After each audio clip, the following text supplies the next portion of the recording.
आज से करीब 47 साल पहले 25 जून 1975 को देश की तत्कालीन प्रधानमंत्री इंदिरा गांधी ने इमरजेंसी लगाई थी, जो अगले 21 महीने यानी 21 मार्च 1977 तक चली और इस दौरान कई बड़े नेताओं को जेल में डाल दिया गया। वहीं प्रेस की आज़ादी पर भी सेंसरशिप लगा दी गई। इस दौरान सरकार के खिलाफ अखबारों के पास कुछ खास लिखने की इजाज़त नहीं थी। आपको बता दें कि 25 जून की रात और 26 जून की सुबह से पहले तत्कालीन राष्ट्रपति फखरुद्दीन अली अहमद की मंजूरी मिलने के साथ ही देश में इमरजेंसी को लागू कर दिया गया था। इसे ज़्यादातर इतिहासकार इंडियन हिस्ट्री में काले कानून के तौर पर देखते हैं। लेकिन क्या आपको पता है कि जिस रात आपातकाल लगाया गया उस दिन इंदिरा गांधी के घर में क्या क्या हुआ था? आइए जानते हैं। 25 जून 1975 की सुबह पश्चिम बंगाल के तत्कालीन मुख्यमंत्री सिद्धार्थ शंकर रॉय इंदिरा गांधी के सरकारी आवास एक सफदरगंज पहुंचे। उस वक्त प्रधानमंत्री कई खुफिया रिपोर्ट और फाइलों के साथ बैठी हुई कुछ काम कर रही थी। वहीं अगले 2 घंटों तक राजनीति के ये 2 सूरमा देश की सिचुएशन पर बात करते रहे। बंगाल के मुख्यमंत्री का कहना था कि देश की हालत बिल्कुल भी ठीक नहीं है, क्योंकि तब गुजरात और बिहार की विधानसभा भंग की जा चुकी थी। और सिद्धार्थ शंकर रॉय का कहना था कि देश के लिए इंदिरा गांधी को कड़े फैसले लेने की सख्त जरूरत है। वहीं भारत की तत्कालीन पीएम ने उनसे कहा कि वो अमेरिका के राष्ट्रपति रिचर्ड निक्सन की उस लिस्ट में सबसे ऊपर हैं जिन्हें वो नफरत करते हैं, और उन्हें डर है कि निक्सन CIA की मदद से चिली के राष्ट्रपति सल्वाडोर की तरह भारत में भी तख्ता पलट यानी कि उनकी सरकार ना गिरा दें। बाद में एक इंटरव्यू के दौरान इंदिरा गांधी ने कुछ बातों का खुलासा भी किया था, जिसमें उन्होंने कहा कि वो एक फैसला लेना चाहती थी जिसकी उम्मीद भारतीय राजनीति में किसी को न हो। वैसे इमरजेंसी लगने से एक दिन पहले बंगाल के मुख्यमंत्री को इसलिए बुलाया गया था क्योंकि वो उस वक्त संवैधानिक मामलों के विशेषज्ञ माने जाते थे और इंदिरा के करीबी भी थे। इसीलिए इंदिरा गांधी ने उनसे पूछा कि हमारा कानून इसके बारे में क्या कहता है, उन्हें इस बारे में कुछ बताएं। इन सब चीज़ों में सबसे चौंकाने वाली बात ये थी कि इस वक्त तक उन्होंने अपने कानून मंत्री HR गोखले से भी इमरजेंसी लगाने के बारे में कोई बात नहीं की थी, जो काफ़ी चौंकाने वाली थी।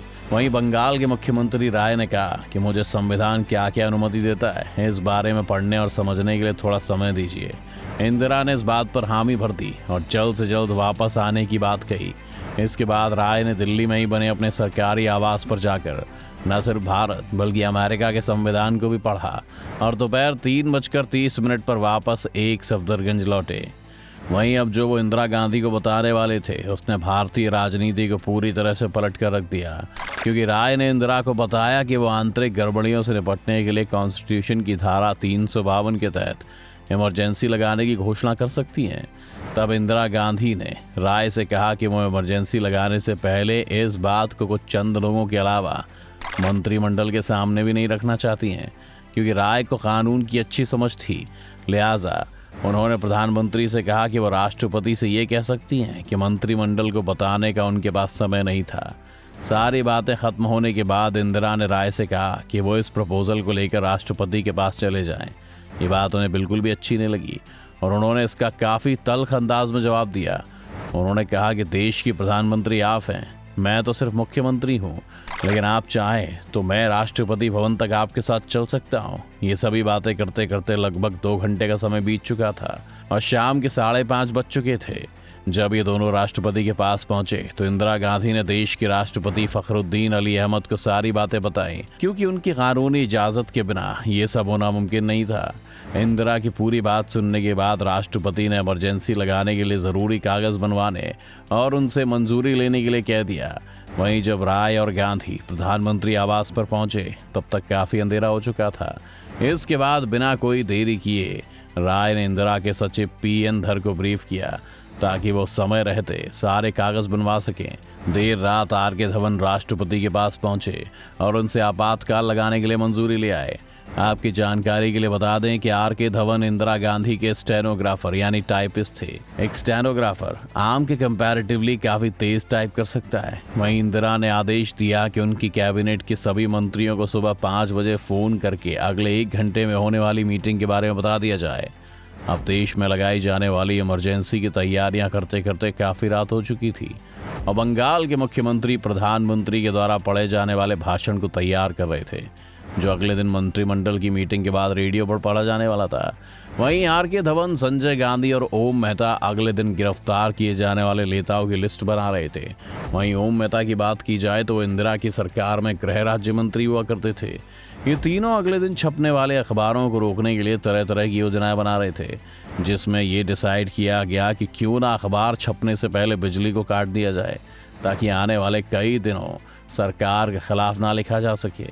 बता दें कि इस वक्त तक रात के 3 बज चुके थे। अब राय अपने घर जाने के लिए निकले ही थे कि उनका दरवाजे पर ओम मेहता से मिलन हुआ। गृह राज्य मंत्री ओम ने उन्हें बताया कि अखबारों पर सेंसरशिप लगाने के लिए पावर कट करने और अदालतों को बंद रखने जैसे कई फैसले ले लिए गए। इतना सुनने के बाद सिद्धार्थ शंकर रॉय को इस बात पर काफी गुस्सा आया और वो तुरंत वापस अंदर की तरफ चले गए और धवन से जाकर बोले कि इंदिरा से अभी उन्हें दोबारा मिलना है, लेकिन उनके सचिव ने कहा कि वो सोने जा चुकी हैं। इस पर उन्होंने कहा कि प्रधानमंत्री से उनका मिलना बहुत ज़रूरी है। जब इंदिरा बाहर आई तो राय ने उन्हें अखबारों के दफ्तरों की बिजली काटने और अदालतों को बंद रखने जैसी सारी बातें बताई, जो तत्कालीन प्रधानमंत्री को अब तक पता नहीं थी। ये सब सुनने के बाद उनके होश उड़ गए। वो तुरंत अंदर गईं। इसी बीच संजय गांधी ने हरियाणा के मुख्यमंत्री बंसीलाल को फोन किया और उन्हें बताया कि राय बिजली काटने का विरोध कर रहे हैं। तब उन्होंने कहा कि आप राय को बाहर निकालिए, वो इस प्लान को बिगाड़ रहे हैं।